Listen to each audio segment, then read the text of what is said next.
Salutare, astăzi îmi să vă arăt cum să faceți un stick bootabil cu Windows XP folosind programul EasyToBoot și o imagine cu Windows XP. Am să vă las linkul în descriere pentru ambele. După ce am descărcat EasyToBoot, să vă arăt și cum se face. EasyToBoot. Click pe primul link. Dăm pe download.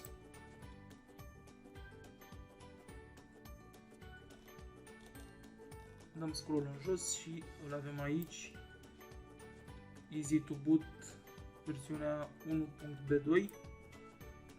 Apăsăm aici și apăsăm pe EasyToBoot Windows Installer.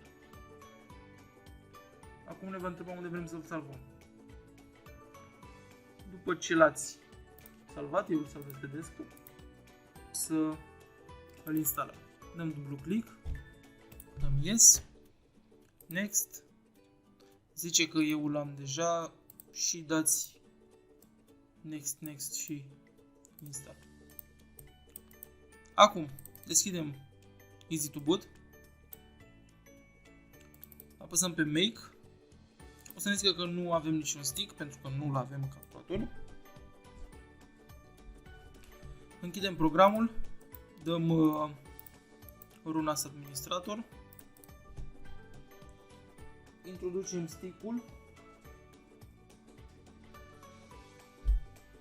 dăm ok și dăm refresh. O să ne apară aici stick-ul. Apăsăm make și ok. Acum tot ce ne rămâne de făcut este să așteptăm. Dăm aici ok. Dorim să ștergem toate fișierele de pe disc, de pe drive.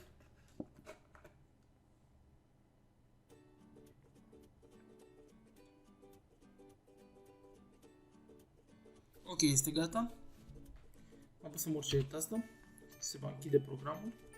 Închidem și această fereastră EasyToBoot. Intrăm în My Computer. Deschidem această partiție 2B. Intrăm la ISO, Windows. Intrați în ce Windows doriți să puneți. Windows XP 10, 8, 7, Vista. Eu o să pun XP. Copiem acest ISO aici.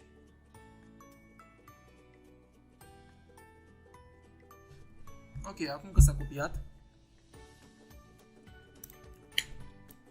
tutorialul nostru este terminat. Trebuie doar să dați un restart la computer și să îl bootați normal. Dacă doriți un tutorial despre cum se instalează, scrieți în comentarii și o să fac și un tutorial despre cum puteți instala folosind EasyToBoot.